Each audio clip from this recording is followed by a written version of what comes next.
The Heckler & Koch Maschinenpistole 7. For some reason in English it's pronounced Heckler and Koch, and if you're LDT making a Gel Blaster replica of the MP7, it's spelled however the heck you'd pronounce this typo on the side. I'm not sure how exactly they made that error. It's spelled correctly everywhere else on the blaster. I just think it's pretty funny that they made that typo.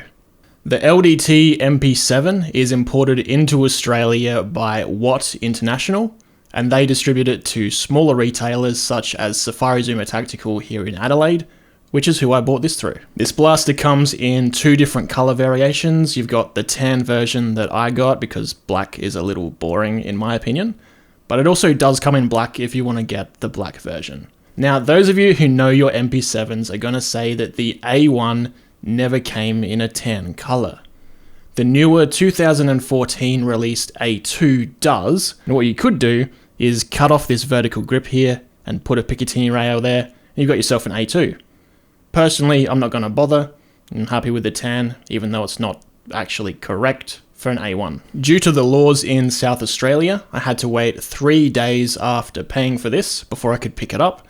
So in that time, I got Doug to do a couple of small upgrades to it. Out of the box though, we did chrono it before the upgrades, and it was shooting 270 to 280 feet per second. Now, what he did was replaced the stock barrel, and get this suppressor off. The stock barrel usually ends inside the flash hider, and he extended it with a stainless steel 7.3 barrel, the stock one's 7.5, so a little bit tighter, and it's just long enough that we can add a hop-up. The hop-up we've got on here is a riser slimline because a regular riser doesn't fit inside the suppressor, but a hop-up should help increase the range of the blaster. Now, something else Doug did was just spray a little bit of lube up the T-piece because the nozzle was a little dry from sitting in storage for months on end. This blaster has a big R MOSFET inside. What that allows you to do is reprogram the semi-auto function to a burst mode. So you could have single shot, which is the default. We can have 2 round, 3 round, 4 round, or up to 5 round burst in a single trigger pull.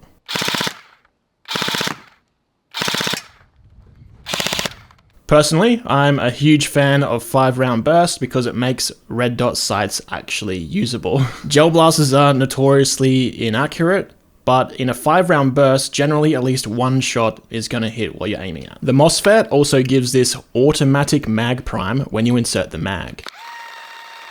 You can reprogram that from 1 second up to 3 seconds, and then you can also turn it completely off, which is what I'd personally do. Now, in this video today, I'll give you first a tip to butt overview of the MP7. Then we'll head out to Battle for Waterloo skirmish field where I'm allowed to shoot this thing. We'll get some velocity, rate of fire, and accuracy figures. And I might even end with some gameplay. So, as you saw in the intro, the LDT MP7 comes in a nice HK carry bag. Inside you've got space to store your magazines, a bunch of pouches and Velcro straps. The blaster itself straps into these 2. You've also got some pouches on the top lid that I haven't found a use for yet, but I'm sure you could stick some stuff in there. Now, the blaster comes with only the 1 mag. I picked up 3 extras, so I have a total of 4. The capacity of these magazines is actually greater than an ARP9. So I think 4 magazines would serve most people unless you're doing like a full day meal sim or something like that. Starting at the front of the blaster, we have an optional extra, the suppressor. The suppressor is modeled after the B&T Rotex 2, which is the real suppressor used on the MP7. This has markings on the side in white, which is accurate to the real thing, and the suppressor simply attaches with a clamp that you push from the bottom to depress it and then let it go, and it clamps onto the flash hider.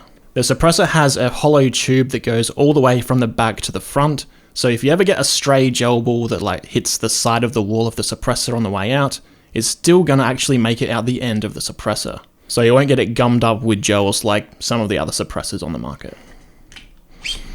With the suppressor removed, you can see where Doug has glued on the slimline riser hop-up. We first tried a riser V2, but a V2 wouldn't fit inside the suppressor itself. With the stock length barrel, which ends inside the flash hider, you'd have to either use a really small hop-up like a Sweetheart hop-up that fits inside of the flash hider, or you'd have to remove the flash hider, not have a suppressor, and you could use anything like a riser V2, etc. With the hop-up glued on, I obviously can't remove the flash hider, but it's simply a 12mm counterclockwise thread.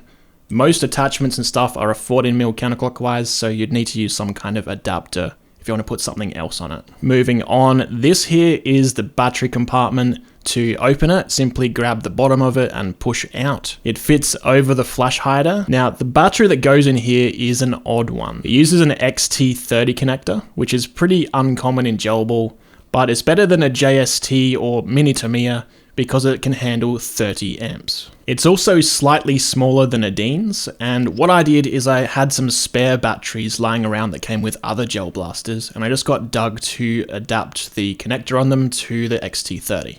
You can get a specific battery designed for this blaster, but I think they're sold out everywhere. Pushing the battery cover back on and moving slightly further back, the side Picatinny rails are another optional extra. Just like the real MP7, they attach with 2 screws onto the side of the blaster. Now, because this is modeled after the MP7 A1, you do have the folding grip. Simply pull down on it to open the grip, and to then fold it up again, pull down on the switch at the bottom, then you can fold it up and collapse it. If you want to be a proper cosplayer with the tan version, cut that off and put one of these Picatinny rails down there at the bottom. This blaster is ambidextrous everything, including the sling points. So you have at the front of the blaster on both sides a sling point, and at the back of the blaster on both sides another sling point. It has a full Picatinny top rail that goes from the front to the back. It comes with 2 iron sights, which, unique to the MP7, is actually quite cool, that when they're folded down, it's like a pistol sight. You've got 2 white dots at the back, 1 white dot at the front as a front sight, and then when you flip them up, you have an orifice-style sight, just like any other rifle iron sight. And then in the center, I like using a red dot sight, and EOTechs have been used on the MP7 before, so I picked up a replica EOTech from Doug. He sells them for about $100. Moving further back, you have an ambidextrous bolt release. So that's on both sides of the blaster. The charging handle isn't the best quality. As you can see here, it doesn't retract itself. You have to push it back in. But if you want to LARP properly, you can use this just for looks feature. Now, the trigger has a safety built into it, just the same as you'd see on like a Glock. Unfortunately, it doesn't do anything, because with enough force you can just overpower the trigger safety. Luckily though, the selector switch safety does work, and you physically can't pull the trigger while it's on selector switch safety. And moving down from there, you have semi-auto, and then you've got full auto. With the selector on semi, you can program the big R MOSFET to be a burst mode. How you do that is simply, with it on semi, hold in the trigger for 5 seconds and it will beep, and the number of beeps tells you how many rounds it's going to shoot in that burst. So pull the trigger to cycle through 1 to 5.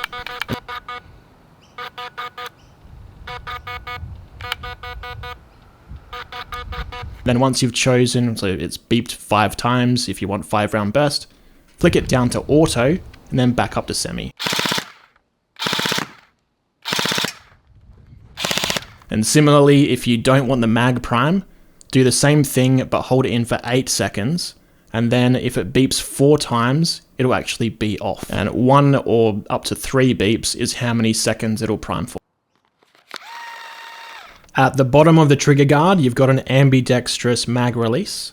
Unfortunately, the mag doesn't drop free, even if you shake it. So you'll have to grab the mag physically, pull it out, and then put your next mag in. Now, something I wanted to find out with the magazine is how many shots it holds. So I took a speed loader and clicked through how many gels it would take until it's completely full. The MP7 holds 178 gel balls, and I did the same thing with an ARP9 mag, and that only holds 156. So this blaster's mags actually hold 22 extra shots compared to an ARP9. Now, these magazines load through kind of a small little flap in the top, So I definitely recommend getting one of those sauce bottle style speed loaders to help load the mag, otherwise you're going to be spilling gel balls everywhere. Coming to the back of the blaster now, we've got a release switch here that unlatches the stock and allows you to pull it out. If you can see, when it's completely collapsed, it has 3 different notches in the stock, and you can actually fully remove the stock if you also push a switch on the other side of the blaster at the same time.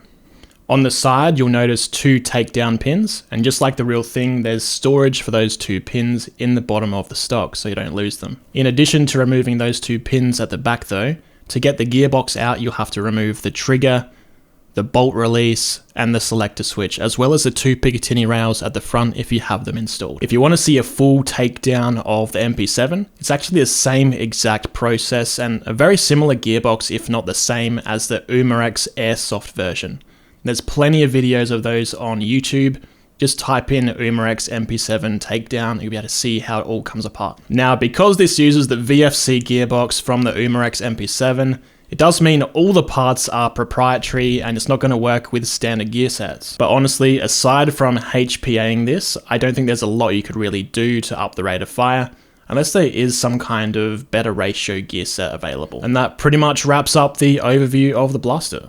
So keeping with the laws in South Australia, let's head out to a gel blaster field where I'm actually allowed to shoot this thing. Today I'm at Battle for Waterloo skirmish field, which is where I go most weekends. First up we'll have the velocity test, then rate of fire, accuracy, and I'll end with some gameplay. Now just remember, for this velocity test, this has been upgraded. Straight out of the box with some lube sprayed up the T-piece, it was shooting 270 to 280. Let's see what it's shooting now.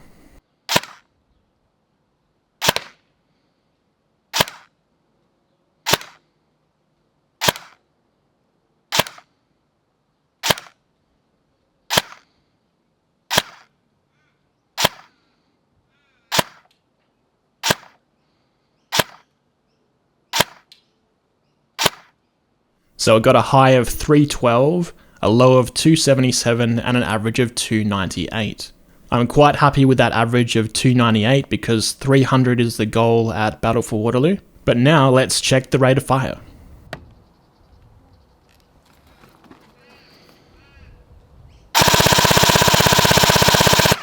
Dividing that rounds per minute by 60, we got 16 rounds per second, which is actually the same as the real MP7. Unfortunately, there's not a lot you could do to up the rate of fire though, unless we did find a better ratio gear set. The motor is already a 36K. Finally, let's see how this thing shoots at a distance of 30 meters. I'll be using this on 5-round burst, and what I'll be happy with is if at least 1 gel ball from each burst hits the target that's 1 meter in diameter. I was just about to film the accuracy test and I noticed that I think gels are hitting the inside of the suppressor before they make it out the end. Let's actually take the metal cylinder out to see if we can prove whether that's happening or not. So with the cylinder removed, it's not guiding the gels now. And if any are hitting the inside of the suppressor, they'll actually explode and you'll see like a puff of gel. Yep. Don't know if you can see that on camera, but there's like gel fragments landing about here. So what I'm going to do is actually remove the suppressor for the accuracy test. What you could do though is make your barrel longer. It'll up the FPS too high that I couldn't actually use it at Battle for Waterloo anymore, because your average will be 320, not 300.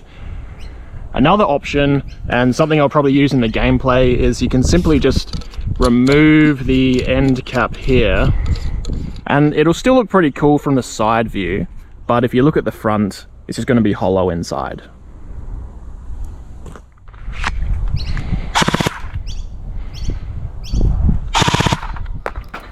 One hit the target.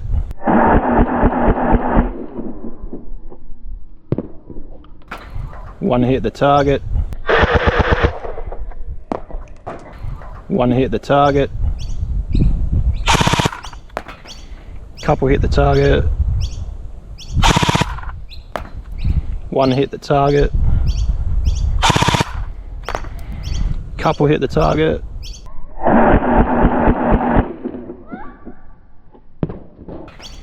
Couple hit the target.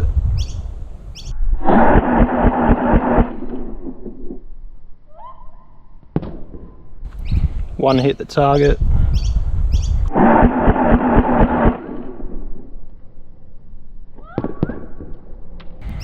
Couple hit the target. Couple hit the target. One hit the target. Couple hit the target. And one hit the target.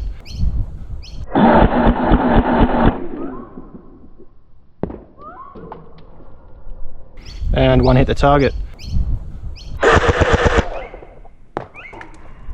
And one hit the target.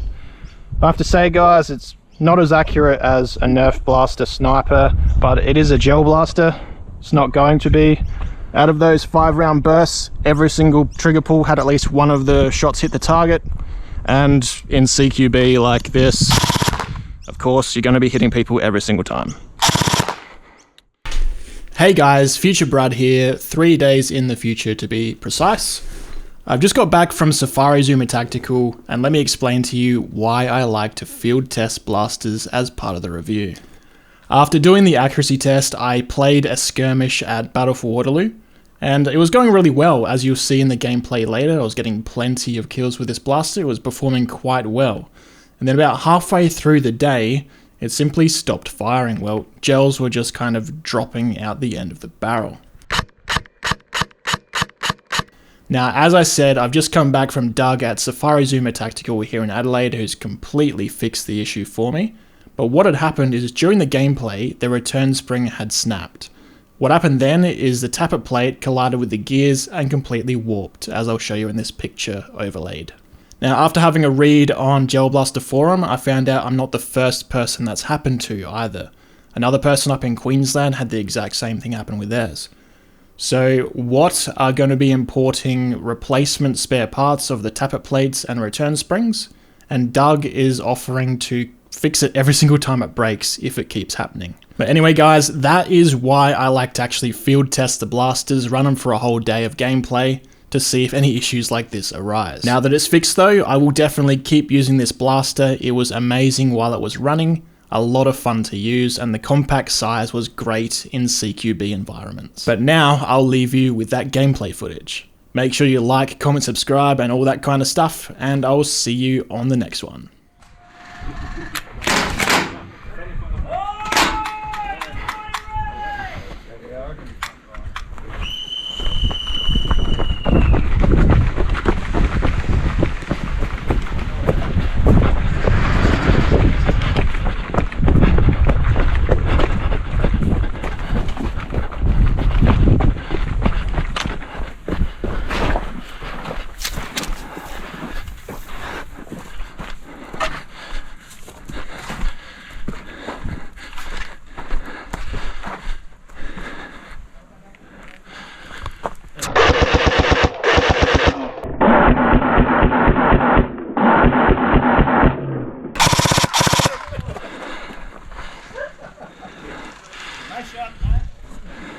Two.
Judged it right.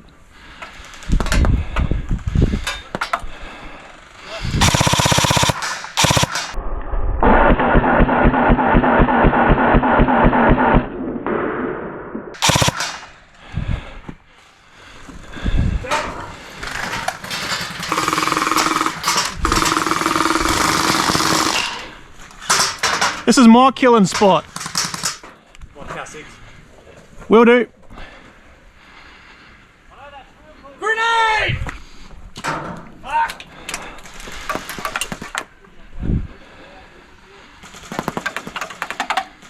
Hold on my hand, I'll try and get it. Oh, fuck it. Are you able to grab that eventually? If you got I can do, yeah. Thanks.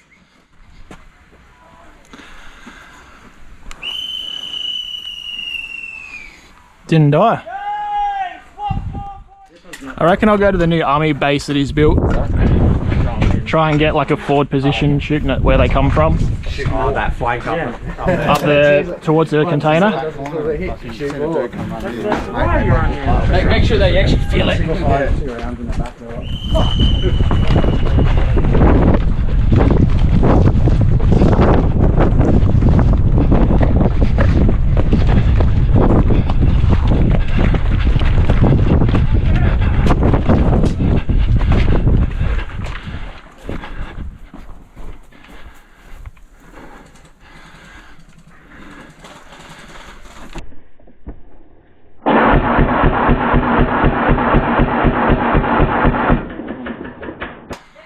Got one.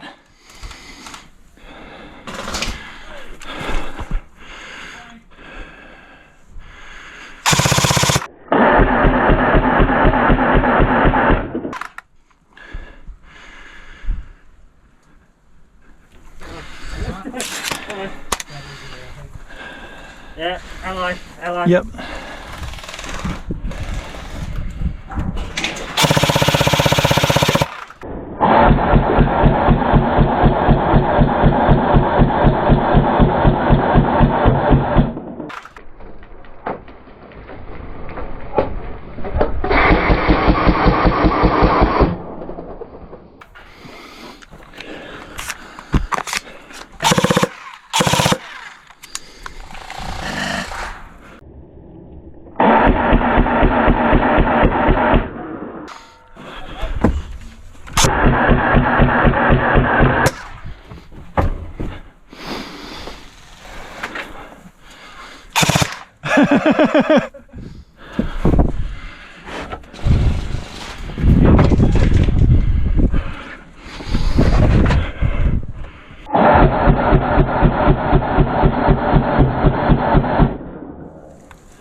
Hit!